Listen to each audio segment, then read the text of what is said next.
Bonjour chers abonnés et bienvenue dans cette nouvelle vidéo. Comme le dirait l'autre, pour gouverner en Afrique, il faut avoir ses pieds sur quelque chose. N'est pas président celui qui veut sur le continent noir, mais c'est un titre que seule une personne spirituellement vive peut porter. Beaucoup d'anciens dirigeants africains ont très vite capté la leçon, se payant dans les services des marabouts. En Afrique, des chefs d'État ne parviennent pas, ou du moins, ne sont pas parvenus à gouverner sans mystère.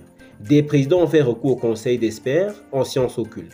Ce sont ces aguerris en maraboutisme qui leur ont permis d'avoir une emprise sur la gestion des affaires de l'État. Voici les dirigeants africains accros au marabout. Mais avant de continuer cette vidéo, si vous êtes nouveau à la chaîne, abonnez-vous, activez la cloche de notification, cliquez sur l'option toute pour ne pas manquer nos prochaines vidéos. On commence. Idriss Déby Itno du Tchad. Avant d'arriver au pouvoir, le président Idriss Déby Itno était déjà un abonné au marabout.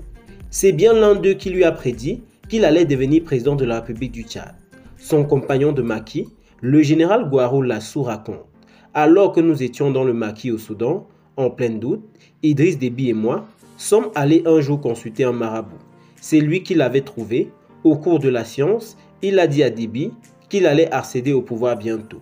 On ne lui connaît pas ouvertement de marabout africain actuellement. Pourtant, ses opposants les plus farouches de l'Union des forces pour la démocratie et le développement croient savoir qu'il a viré son marabout voyant depuis une quinzaine d'années, Abdoulaye Maïga Di Farah, en 2009.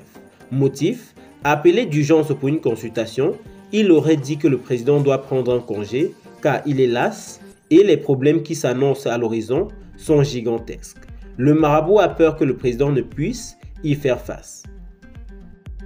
Le président Abdoulaye Wade du Sénégal, à ses compagnons des années 1974 à 1980, de Guédiawaye et Pikine, qui sont venus lui demander de faire attention à ce qui est arrivé au président tunisien, Ben Ali, le président Abdoulaye Wade du Sénégal avait répondu: ceux qui pensent que cela peut m'arriver rêvent. Ils sont des méchants et des jaloux, mais qu'ils sachent que mes marabouts sont plus forts que les leurs.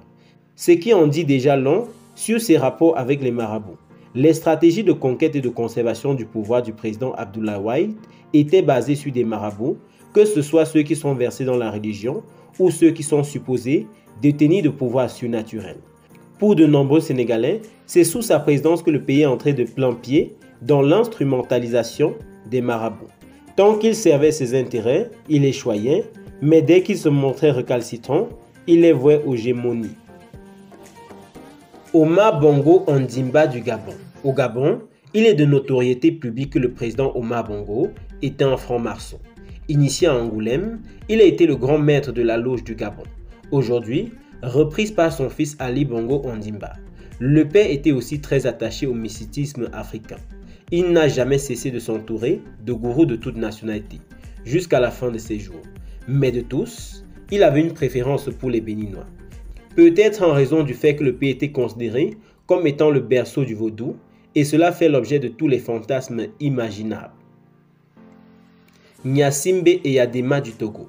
Gnassingbé Eyadema était particulièrement connu pour s'attacher les services des sorciers blancs, lui-même faisant d'ailleurs de la sorcellerie africaine sa propre affaire.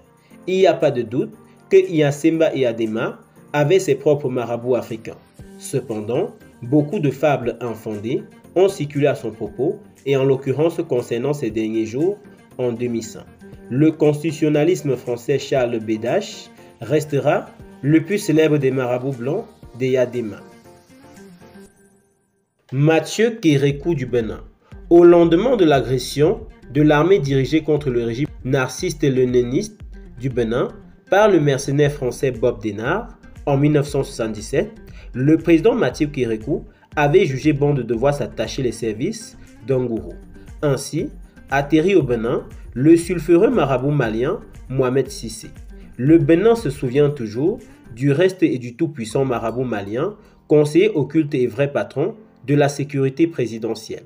Il régna en maître sur le pays pendant des années et profita pour piller allègrement les banques béninoises, jusqu'à leur faillite. Cet homme usait ainsi de son influence auprès du président Mathieu Kérékou pour décider de qui devrait être nommé ministre ou directeur général de telle ou autre société.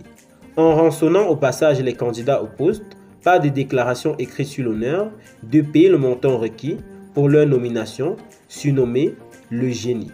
Il connaîtra finalement un triste sort quand le peuple béninois se révolta et exigea la démocratie à la fin des années 1980.